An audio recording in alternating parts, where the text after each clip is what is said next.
showed and was still able to pick yourself up and press forward. Where most quarterbacks, actually young quarterbacks, I wouldn't have seen DTR. I wouldn't have seen PJ Walker, in my opinion, would have been able. I don't think they would have been able to pick themselves up and press forward and win this game. I think the defense was put in some tough situations and still came out on top of the game. Oh man, that defense showed you why they're number one. Man, that defense is really good. And think about the people that they're missing. I'm about to say, man, we're missing a lot of starters though. And backups. Like, this is the crazy part. Like, what people don't realize, not only are you missing starters, you're missing the backups. Yeah.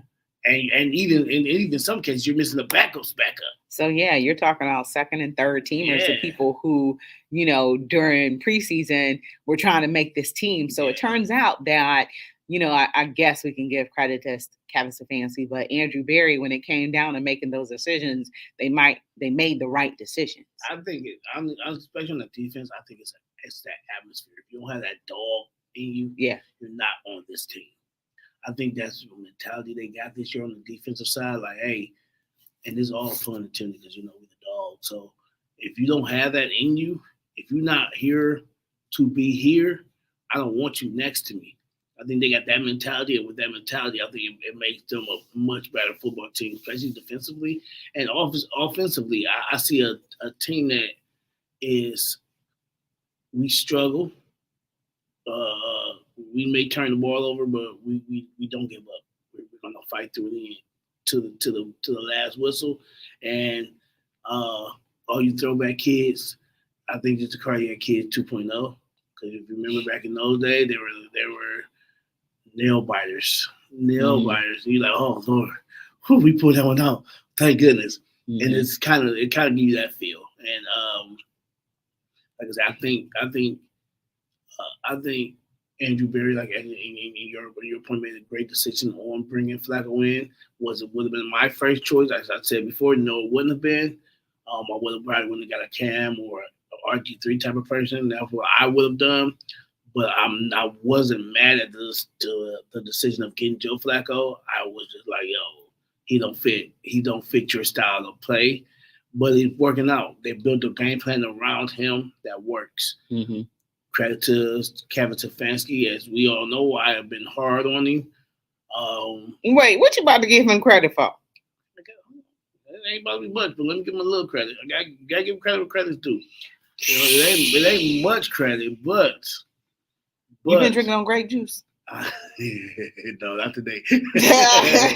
But in all honesty, it takes a coach. It takes a coach to keep that team together like he has been. That offense has been struggling from the first week and even now. And for you to build a game plan around Joe Flacco like you have been doing since he's been here to keep your team winning, most teams would have faltered. Like, let's be honest. After all the injuries, especially to our offensive line, it's real talk. Most teams Browns would have probably been looking at 6-11 with all the injuries on the old Browns team and with the wrong coach. And I'm still hard on him. Don't get me wrong. I'm not a Kevin Stefanski fan, but I think he probably earned himself another year. Another contract, because isn't this the end of his contract? Yeah, he might get him a 3-year contract. I'm not happy with that at all. It may not be. This may be just a situation where you like, whoa, and it's just what's that called? Like when it's just like a lightning striking one time. It may happen, but guess what? He I hate to say he earned the contract. He would definitely earned it with this year long. I'm about to come down you. I'm about to pause. I'm about to kick you in your neck. Why? How you not gonna get that man his credit? Because, man, his play calling sucks. Okay, that got nothing to do with the team play.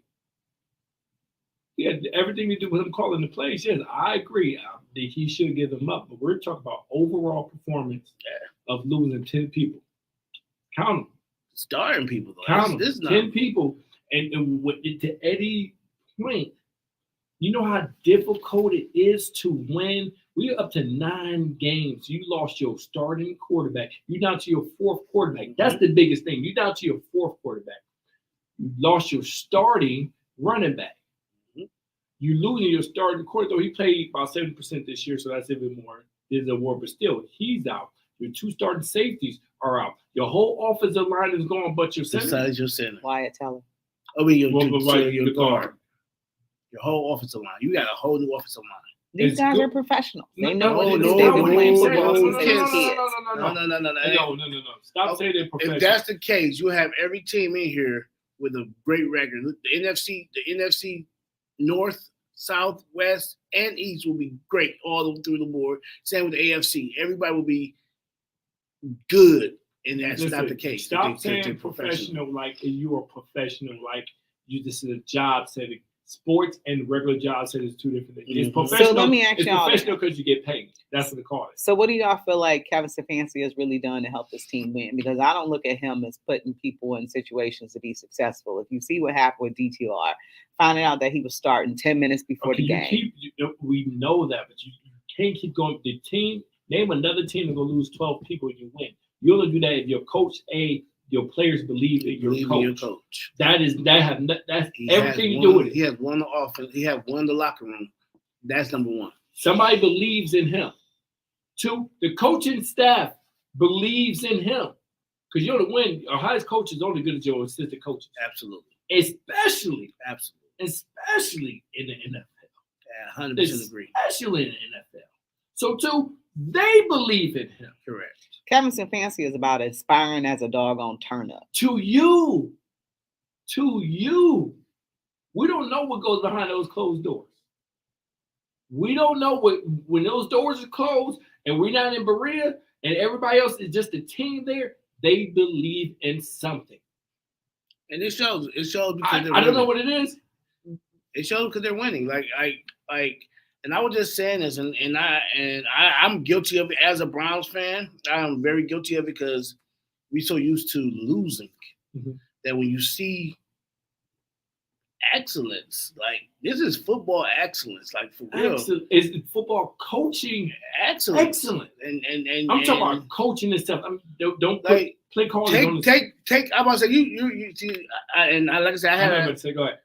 We see play calling and we like. That's coaching, but it's not. It's not. I was just about to say it. You took it right out of my head. Oh my God, you took it out of. That's the smallest piece out of my head of coaching. That's the easy part. You gotta understand this guy gotta manage men. And if you can't manage men, you lose that team. Look at the Chargers. Well, so peep this. Here's the great thing. Peep this. We want to be like the Steelers. Mm-hmm. We want to be like this. That organization is great. How many times that organization lost people that we know they lost people and they just keep going? Mm-hmm. Where's this 3rd round come from? Where does 5th round come from?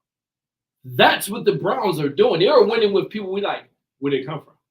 Yeah, I gave Andrew Berry credit for saying, they did a good job at drafting and signing people in preseason. But drafting is one part of it. Correct. You still have to develop them. I don't care if you do. Could be. There's so many great players I've seen that flame out in the league. And that was on your point. And you said flame out in the league. You got 5-star players who got in college, was great in college, get to the NFL, and you be like, man, this guy was not who I saw in college. So he was not worthy. It developed. So the end of that Bears game, you had 2 rookie safeties. Mm-hmm. One from Ohio State, I can't remember the other guys from. 2 rookie safeties in the critical part of the game playing. That is nothing but coaching. That they know exactly their assignments. Your lineman, that's knowing exactly your assignment. People are still in the game, head is in the game, ready to go, next man up. Like that's what you want to hear. Yeah. No, it's for real. It's the next guy up. That is coaching. He has earned himself legitimately 2 years because you can't look like that. Because I'm going to tell you why. He already had an out clause of everybody got hurt. Yep. So he earned that year. That's just the extra year he was going to earn anyway. So that's the gimme. That's this COVID year, however you want to call it. What we're using, right? That's his COVID year. But he legitimately add 2 more years onto that because the job that he done. Now all people are saying, well, what can he do when everybody's healthy? Mm-hmm. What the people already played? What would that look like if everybody was healthy? What would this team look? We won 9 games with nobody healthy. What it looks like if Deshaun healthy? What it look like with Chubb's healthy? Mm-hmm. What it look like our whole defensive line healthy in their defense? Do we just lose 2 games? I mean, we could be better than the Ravens. Do we just lose 2 games? Honestly, I would say I would count 1. One, because we were 5-1 when we went there with Deshaun went down, and we didn't have Chubb. So imagine Chubb didn't get. Like, think about this. You have to. Our linemen don't care. Think about this. We would probably win the Super Bowl. I agree. It would be no team to beat us. I'm sorry. It would be not one team that I would sit back and say, I'm worried. I'm worried about. And listen, just to go on that point, like you got to think about it. Like, and I've said this, and I got chewed out on this show right here. Who got you? I did. I think I want to say her name, Kate. Oh, Cleveland Kate. Okay, Cleveland Kate. Said I was crazy when I said, "Hey, believe it or not, this is not only a playoff team, it's a team that can go to the Super Bowl." Oh, you're crazy. This team could never. Was that before Deshaun went down? This was before Deshaun went down. I say, but see here, wait, you can understand. This is number 1 defense in the league. Defense wins championships. I said, I don't care if that offense is putting up enough points. That offense put up 17 points. You'll win. You'll win with this defense. You'll win. I was told that could. But see, here, understand, and Kate knows the football, but everybody get drowned off just watching Cleveland football and not watching football as a whole, and understanding what football is all about. Correct. And understanding that in the pro game, in basketball and football, every year it's a new year. Correct. Why? Because you're adding and subtracting new players every year. In college and the high school, you're not. You building them for those 3 years. You have players that are 3-year starters. Correct. You have players so that you got to understand when you can say, "Oh, Georgia's going back next year." Yeah, because we know who's coming back. Correct. Legitimate. Correct. We say Alabama's coming back. We say Ohio State. We know exactly why. Correct. When we talk about pro, it's turnovers. It's a turnover of personnel, and when it's a turnover of personnel, I always go to every year. I look at shoot, we can win this. The last 3 years, the Browns have not been bad. Job about to say, "Oh, you can't. You took it. Nah, he took it from me." Right. Go they ahead. have not been bad Go team. ahead. No. They've been there. They have not been a bad team. We have not been. Oh my God, no, we have not. So you're talking about a team that legitimately have players that been on this team for 6 years now, multiple players, who's been through one regime for 3 years, 4 years now, right? Yeah, 4 years. 4 years, same regime, 4 years. You're seeing the results of that, of a 4 year who's been here, no changes. You're seeing that on the field, and that's why we're 9-5. We literally, I say the beginning of the year, we're going to be 11-6. Before it ended, I said 11-6. And that was short under change. Look at it now, we legitimately could have been like lost 2 or 3 games. I said 14-3, but clearly I was wrong. He did. But I felt I was only wrong because the injuries. 13 injuries. Yeah. 14 injuries. Absolutely. Yeah. So that's why I'm saying. And I say that your opinion is wrong. That what you feel about Stefanski, but as a coach, what better coach you're going to find than him right now to guide this team? Correct. And like I said, I was agreeing with you a lot with the Stefanski this year because I was looking at it from strictly play calling. I'm like, man, it was so many games that you called us out the game with your play calling, and it was like, even the DTR, even when DTR played against the Ravens, I'm like, that was bad play calling because it's a short notice, but everybody knows in the NFL you have a playbook where you can do the bootlegs. I'm like, if I would have bootlegged him out, I would have rolled him. You know what I'm saying? I would have rolled the running backs on a lot. So I understand that on the play calling aspect where you coming from because I was in agreement with that. But if I'm looking at on the overall plate, if I look at a plate of food, I got two sides and I got a main dish. Mm-hmm. That main dish is normally the biggest part of your plate. Mm-hmm. That part of him is what makes him a good coach in that aspect because I can control my locker room. And it goes back to the we were talking about the Squillers, and I would commend them on this one. No matter who they got in that locker room, Tomlin is that coach. Mm-hmm. Tomlin is that dude. Their identity is Mike Tomlin. Mm-hmm. That's the same reason why, as horrible as the Steelers are this year, they're winning. Because that coaching mentality is, we dogs at the end of the day. Like, I don't care who is out here. Now, they can't overcome their bad quarterback play, but their mentality is their coach, Mike Tomlin is that in them. He's in them. And to see the Browns, it's the same way. I'm trusting in Stefanski. Yeah. And because of that, the team is moving in the right direction. So, I know you got to go to break. Go ahead. Yeah, so are we saying that Kevin Stefanski is the identity of the Browns? Right now, I think he's moving towards that to what we're going to be and what he is, because they do move when he moves. Yeah. There's no arguing on the sidelines. Mm-hmm. Nobody's getting upset like that. You can tell by the players' body language they want to play for each other. Yeah. You know why they want to play for each other? Because somebody it's not just a player saying, we got to play for each other, because all it's going to be defectors. Who he talking about? I ain't trying to. I'm trying to get his bag real quick. You know what I'm saying? The fact that they really are playing for each other, that tell me the messages and practices, everything, it's a message. Mm-hmm. And it starts from the top down. I don't care what you say. It always starts from that head coach. And I'm gonna just go with this right here, and why I say their identity is becoming Stefanski, because one thing Stefanski have always said in the locker rooms, and you see if you look at all the speeches that everybody give when they get the game ball, they all say the same thing. Man, it's one game at a time, one play at a time. It's for my brothers. Those are three things Stefanski say every press conference. He said after every game. We lost this one. We lost, what I'm saying? It was one play at a time. Even when they win, lose, or draw, he say the same thing. He's one of the boringest interviewers in the world, but he says the same thing. And if you listen to the Myles Garrett, if you listen to the Joe Coos, they say the same thing. And so that lets you know the identity of this team is your coach's identity. And that's what is his identity? Well, like I said, his identity is one play, one time, one at a time, one team. We are a brother. Next man up must come. We are down, next man up. And they like, yo, Chris, I play for you. Yeah. Chris, like Eddie, I play for you.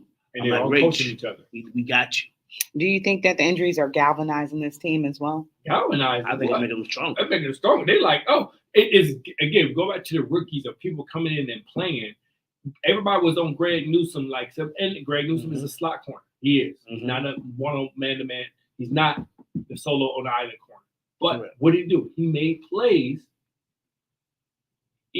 When you have a coach that takes an average player, but that average player looks like he's super duper good, that's a good coach. You know what's so funny? And you know how when people be like, oh, he won't be good in nobody else's system? Yeah. So what? Good in my system. That's what I'm saying. He's good for me. And that's coaching. Like, that's the system. Like, that's everybody used to be like, man, if you take Peyton Manning from the coach, Peyton Manning wouldn't be that good. I ain't believe that one. I thought they were crazy out the mind. But I'm like, I understand. Yeah, I understand what you were trying to say. You was crazy, but because he succeeded in Denver too. But so. He won a Super Bowl. What messed up show? He'll tell you. He'll tell you a lot. He'll tell you the truth why he won a Super Bowl. Which I love Peyton. Like no. I was about to say like my noodle arm and them ducks I was throwing. I don't know how we won. He'll tell you like, man, he's like, that comes to me. He was like that defense definitely kept us. That's why we trying to tell people, man. like the game has changed and has evolved to the offense, but defense still wins you games. And Peyton Manning showed you all that with the Denver game. But it's just mind blowing how when people say, "Oh, that he wouldn't work in this system." Well, he probably wouldn't, but he works in their system, and that's the coach's system. You know what I'm saying? So I feel what you're saying though, Rachel, but I'm gonna I'm gonna disagree just a little bit. Yeah, I don't know if I'll ever be a Kevin fan. We'll see how this year goes, and we'll evaluate after that. But if the injuries hadn't occurred, possibly we could have went to the we could we well, their season ain't over yet. So Baltimore has a tough situation. They play Two San good Francisco. games. Who else do they play to? That's They got tough. Miami, I think. Miami and San Francisco back to back. Yeah, so we'll definitely I see. think they end with Pittsburgh. Uh-huh. I think they end with Pittsburgh, don't they? Probably so. I can check the schedule in a minute, but we're going to go ahead and take a quick break. You are listening to Her in the Huddle on WOVU 95.9 FM. We'll be right back.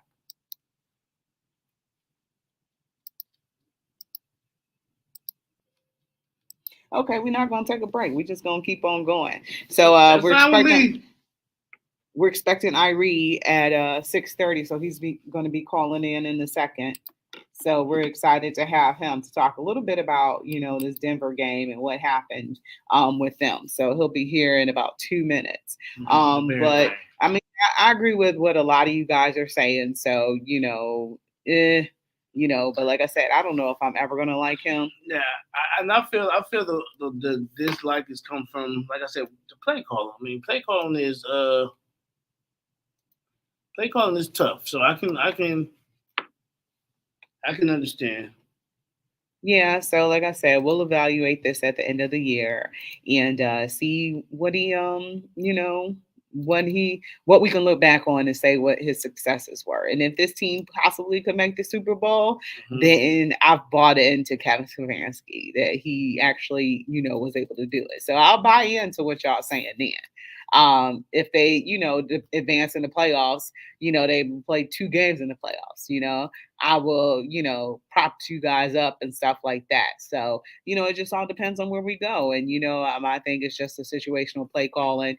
I'm not really sure how he's going to address that, the running game or whatever. So we'll definitely see. But, Willie did make some good points saying that, we got some linemen in there and, they're struggling with opening holes and stuff like that. So that's part of that, the running game, which is kind of being held back. So that's why we're becoming a pass happy team. So one of the things is, obviously Joe Flacco had an issue in the very beginning. So running the ball. Okay, so we're going to go ahead and take a break. We'll be right back.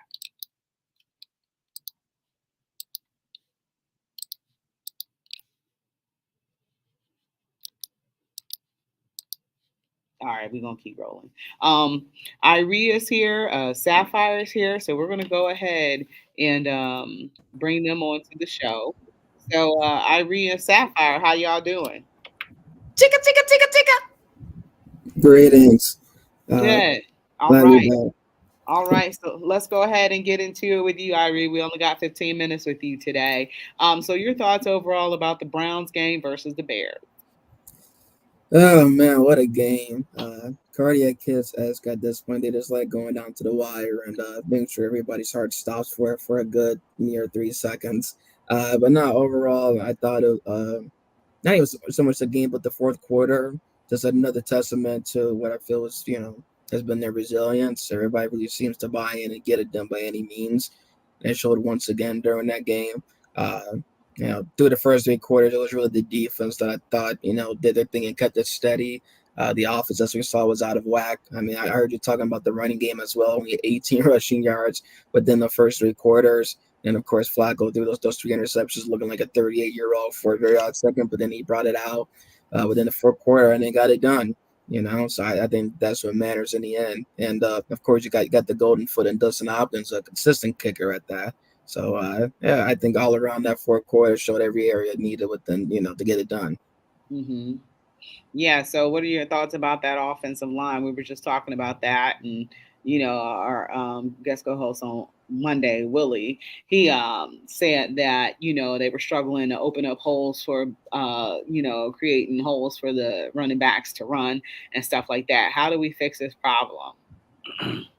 By doing the opposite of what they did the previous Sunday. I mean, it's not like you're gonna get Jay Wills back or some of these guys back. It's still taking some time, but then having to get out there and everybody isn't gonna be on the same timing. Like that's what made it a bit more impressive when DeJuan Jones just suddenly went in the game once Jack Conklin got hurt during week one versus Cincinnati, and he was on time and able to match everyone's timing right from the snap with everyone on the line. So for some of the guys, it's not that same way, and I do agree to some extent because when looking, I'm seeing some of the same holes. Gap big, gap C that Ford or home with power through and not opening up. They get stopped very easily. Now I do know that they've gone up against some sturdy defenses. I mean, after that game, the Bears now rank atop the list. Within fewest rushing yards a game at just around like 79 rushing yards, allowed per game. I want to say so they're going to get some sturdy defenses. So I don't want to give them that much flack. However, at some point, it's got to be like, come on, because they've been doing this for the season. Versus week 6, San Francisco was also sturdy. San Francisco was laying around 64 a game. They Ford and put up 131 combined. That's over double that. When they almost beat Seattle, Seattle was around 87 rushing yards a game at that time. The entire run game put up 155. That's like 19 less than double, of what it would be up against Seattle. So it's nothing new regarding going against sturdy defenses, but something does have to change within the O line.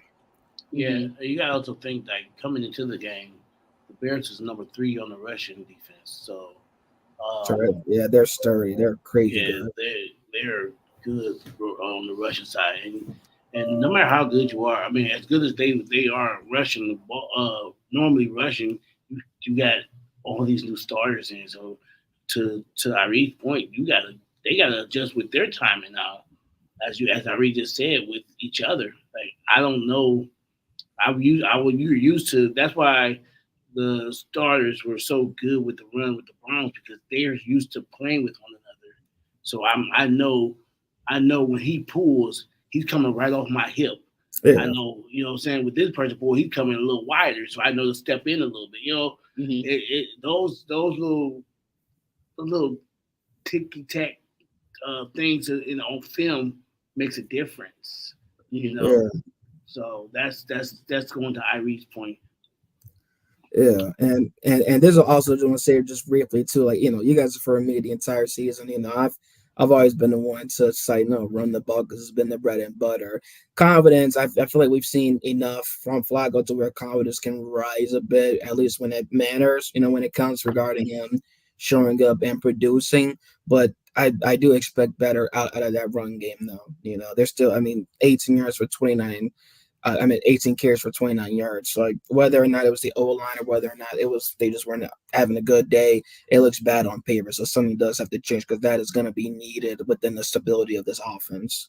Because I might be able to pick up at least, 10 rushing yards a game, at least at the very minimum. So, that was just kind of crazy to me how that happened and how that went down. What are your thoughts about the passing game with Joe Flacco? He did not do good the first 3 quarters. There was 14 points scored off of his turnovers. So should we be worried about these interceptions, especially, going into the playoffs? The Browns haven't clinched yet. They're about to clinch, but how worried should we be about this going into the playoffs? I do think there is some deserved worry because it's kind of hard to expect the team to make deep playoff run, let alone make the playoffs with such a high turnover rate. Like they're leading the league right now in turnovers at 30, and I believe they're tied with the Raiders for interceptions. So that means 18 of their 30 turnovers have come off of picks. But it's just kind of, I think, something within this team right now that is hard to, it's like a bad habit, and it's hard to get rid of it at the moment. So there is some deserved worry because that could come up or cost you at a time when you don't want it. As it happened during the 3 quarters doesn't mean it couldn't have happened in the 4th quarter. Now it did.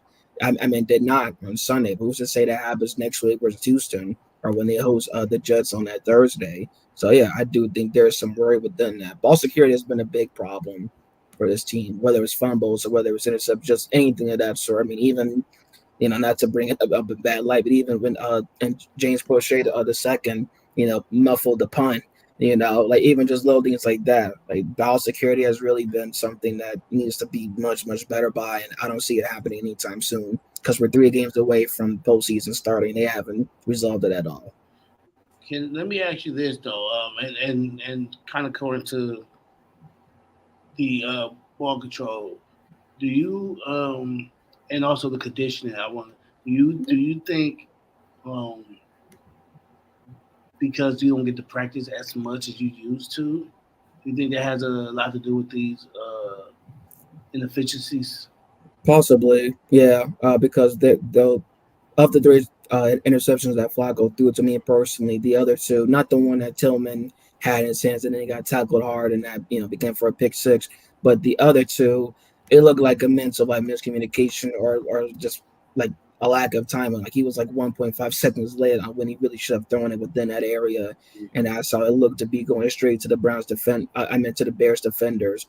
So yeah, I think you also have to cover that up to the receiving course having to adjust and learn when and where and how to catch, the ball from 4 different quarterbacks this season. Like that's not easy. If it was easy, we all would be out there in the field padded up, being able to do what they do, but it's not. So I do think that plays a part into it as well. But you know what? Flacco's the starter for the remainder of the season, so they're gonna have some time to do it so within the following weeks, and hopefully they have enough chemistry before and I think to come the playoffs starting. So yeah. So with this season being to me really successful actually because of all the injuries you occurred and like we were saying earlier, most teams wouldn't overcome losing your entire offensive line besides one, or losing pretty much your a lot of your defensive backs and even your linebackers and even your defensive line. A lot of teams wouldn't overcome this. Um, I know I'm going a little further in the future with this question, but I just want to get opinions on it. Do this show you like certain things you'll need to like address during this off season? Like instead of having rookie quarterbacks or quarterbacks who haven't really played much, to have that veteran presence again in your offense, in your offense as a backup quarterback and such. I mean, there's not much you can do about the offensive line because you lost literally. That was kind of to me a freak accident to lose that many uh, linemen in one season. So, do you feel like now that we're looking at Flacco and his success with the Browns coming off the couch, there's no telling what he would have done if he was in our organization from the beginning. Do you feel like this shows you like, hey, you need that veteran presence in your locker room? Yeah, I think within the quarterback position, that was something that we all were kind of surprised by. I mean, I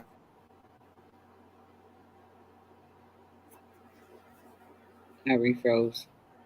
Coach said last year, or even with PJ Walker and everybody there, But I think a veteran presence is always needed, especially within the quarterback room, because I mean they're just so young. Everybody within that room is so young to me, so I thought somebody of Flacco status or veteran presence would have been beneficial, whether it was him or somebody else, and not just that within injuries, but also I mean just when talking about injuries, there's so much going on right within the league when it comes to Yeah, injuries. Like, there's been a whole lot of I forget the exact number, but it's been a lot more than we think from quarterback to linemen to everybody. I mean, even Justin Herbert, whose thumb, I believe it was, it's like injured, so he's out for the season. I think that's something that would be addressed out of, overall at a league, presence, Are we gonna have Joe Batonio back, or you think he done for a few games? Oh God. Well, right now it's Tuesday, so we will hopefully know by Friday if Stefanski decides to give it up a bit more. Sapphire, what do you think? I just pray to Jesus. That's what I think. I just pray to Jesus. I like everything that everybody has said. My concern is what we saw on Sunday with Flacco's arm at his age. And the question I have for you, Irie, is do you think Stefanski can shorten Flacco's passing game, to increase the efficiency of his throws over the next 3 games? I do think so. but I also fear that because there's a quarterback now who, and not to say anybody else on the, within the amongst Watson, Dorian Thompson, Robinson, or even PJ Walker was unable to make the deep throws. But when you have a quarterback who can consistently make those, I mean, from the 57-yarder to Marquise Goodwin to the 41, the 51-yard with the Murray Cooper, you kind of get drunk, I think, and having a quarterback that can actually do that. So now it's almost like Madden, where you want to do nothing but deep throws all the time, or a few more times than would be, which I know kind of goes within your comment that you always say regards to being a Madden coach. So I just noticed that. Wow. But to fully answer your question, though, he could do that because efficiency is always better, right? Especially within the short passing. And that's something that I was hoping for that would see a lot more of with the other backup quarterbacks before Flacco came. I remember saying it multiple times for Walker and Thompson Robinson, like, hey, passes shouldn't be short. Passes should go no more than 10 yards. Anything else afterward, it's just once every blue moon. Flacco, it's a little bit more confident with now because of what he's done, even with the 3 interceptions. But if there's a fear that we want to shorten the turnover rate, the short pass game is definitely the way to go. And he's good at that too as well. He has the veteran though to be able to do that. Yeah, I mean, I guess I'll just say this. When we look at our next 3 competitors and their pass defense, they're giving up, and I'm talking about for the 3 different teams, between 6 and 8 yards per throw, right? Now, granted, Flacco, he's showing us something different. But can we put some points on the board before we start throwing napalms down the field, Irie? Can you make that happen? You could. Then again, I mean, it's all about how they start off the game. I think it's too as well, right? Like, isn't this the kind of offense where we expect a deep throw within the first series, especially to come out strong and they complete 4 straight passes? We know the 5th one's going to be that deep throw. It's just something that comes along with this team, I think, at this point, and within this offensive scheme and their philosophy. Well, I asked Willie this question yesterday. How much of that is based on ratings and not scheming your competitors? Like we have it. We have, believe it or not, even with our decimated offensive line, props to Bill Callahan again, who probably should be coach of the year if they're throwing that award to Cleveland. My point is, we know we have an explosive offense. Think about it. Like, let's make our competitors pay the price for being aggressive towards our almost 40-year-old quarterback. To me, it's not that complicated. And we have the personnel to execute that. Like, what are your thoughts on that? Yeah, I can't disagree with that at all. I mean, and also, isn't just common sense too in life sometimes, especially within sports, like use their biggest strength, make that a weakness and use that against them. I don't see why not within using that against them at all, especially if some of these defenses coming up, as you say as well. But then it also, I think, would go within the passing game being so strong that it could somehow, some way, even open the run. Because I look at some of these run defenses that are going like they just play Chicago, and not to go off too far off topic, but then they have Houston coming up, and right now I want to say they rank 6 right now within fewest rushing yards allowed per game. Like, you want to use their weaknesses, their biggest strengths, and turn it around and make it a strength of yours. So I agree definitely with what you're saying. Are you hearing anything about CJ Stroud possibly playing? I know he's still in the concussion protocol, but you know anything about him possibly playing on Sunday and not Case Keenum? There's a possibility of that. I'll have a much better idea of that by the end of the week, because then we'll get our reports and then we'll see if he's practicing or not, or if he's DNP or limited. It's kind of a day by day thing, not to quote Stefanski, but it is kind of a day by day thing. So I have a better idea of that by Friday.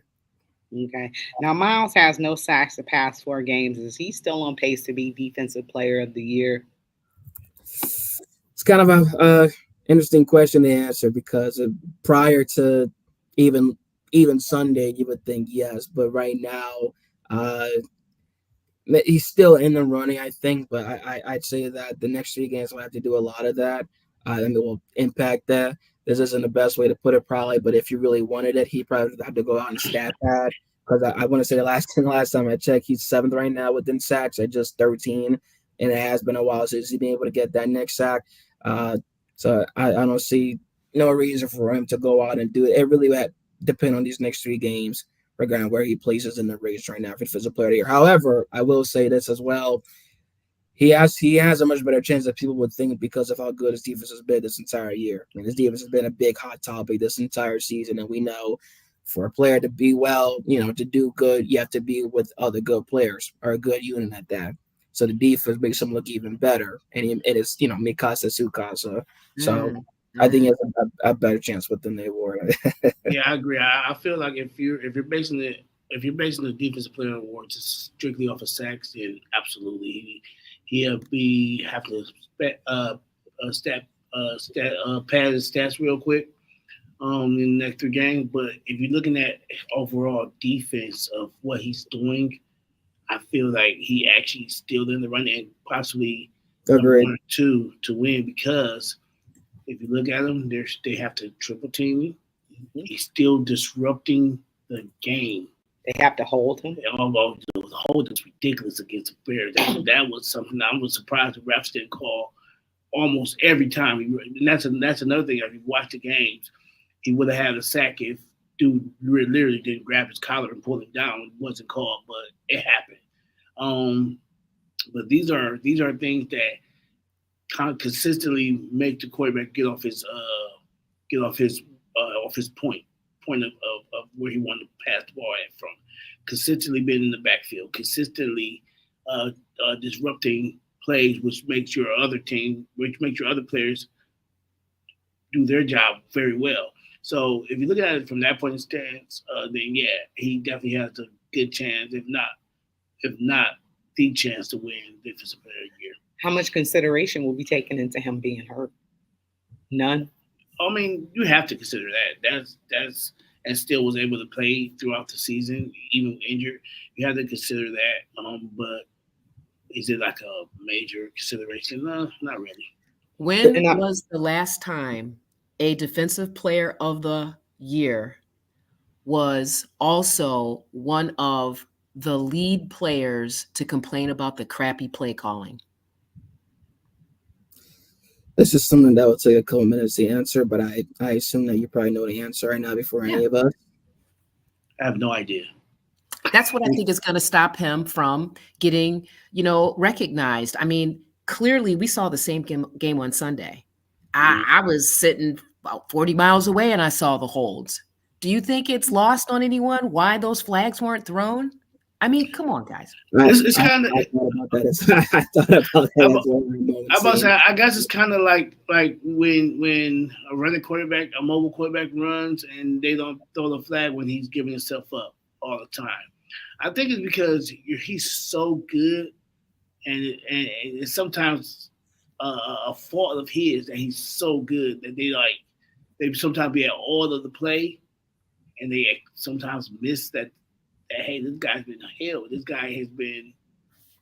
They're cheating. They're chopping him at the legs. You're not allowed to do that. They're holding him. They're not allowed to do that. And sometimes you miss it because you're so in awe of, and again, they're refs and they should not be like that, but they're human still. You be in awe of this man, like greatness. Like you're witnessing greatness. Mm-hmm. I hope you're right, Eddie. I think for all the reasons that you shared, he should be the Defensive Player of the game. And add to it, because of those non-calls, because of the way he's being held, he's playing with one arm. Mm-hmm. And I think I think that also has a lot to do with the sack rate, because he can't punch like he used to with that arm. And because he's such a warrior, he's like, I can almost guarantee you guys at the end of the season, after we win the Super Bowl, he'll be getting surgery on that arm. Surgery, absolutely. Mm-hmm. Yeah, Irene, last question for you, because I know you got to go. What is your prediction for this Sunday? I would love to just stay here all night if we could. But regarding my prediction for Sunday, I would have to say at the moment, I think it's going to be a close one. I think it's going to be a little bit higher scoring. The Texans love to air the ball out. I'm going to have the most confidence within the Browns secondary, even though they've been physical, real aggressive and doing what they can. I'm going to give the Browns the edge. I'm going to say 24, and I will keep it to Browns 24, Texans 23. I'll keep it close like that, 1-point win. That's good, close. That's really close. That's too close. Yeah, I know. Too close for I comfort think too. it's going to be that kind of game. I don't think there's going to be any kind of point gap, especially if Stroud is playing. I think it's going to be a bit closer, similar to when they played Indianapolis. I think it's going to be that kind of game. Yeah. Oh, so So, if I had to predict a game, and I actually agree with you, Irie, on this one. I got us 20-24. okay. The Browns, so I'm not surprised we gave them the extra 3, but I had them 20-24. And that's if Strauss don't play, I got 17-24. I think the Browns will score 24 points. But I don't think we correct our turnovers in the week. So because of that reason, I think we'll give up more points than we should. All right. Well, Irie, we want to thank you so much for coming on today. We definitely appreciate you, and definitely hope that score is not going to be as close as you predicted. So you've been listening to Her in the Huddle on WOVU 95.9 FM. We'll be right back. All right. So we're just going to go ahead and move on to the NBA. So thanks, Irie. So Cleveland Cavaliers last night got I don't know if we can call this a big victory, but they got a victory in OT yesterday against the Houston Rockets. Right now they're down Evan Mobley. So you're down your forward. Down your small forward. Yeah, down She's in your forward. Ah! Yeah. Yeah. Well, everybody play a hybrid position right now in the NBA. This guy 12 feet tall, thinking he'll shoot guard. Well, it's like, do you give him the center title or Jared Allen? Jared Allen is your center, clearly. Yeah, he's a turnover because machine. he just did your heat. I don't think you want to be here. I hate to say it. I hate right to on. say Eddie and I are on the same page. We are on the same page. Why? Think about his game throughout the years. Like think about Jared Allen throughout his career in the NBA. Jared Allen was not this big of a turnover guy. And then on top of that, he doesn't give the effort that he used to give. The effort he gave his last year, he haven't gave that. You know what I'm saying? He's not giving it to me. Maybe it's just me. I could be wrong. No, it's not just you. Nope, not just you, Eddie. I don't see that. I don't see that grit and that. Can you say tenacity? That we saw last year. But I'm wondering why. What is he unhappy about? I'm not.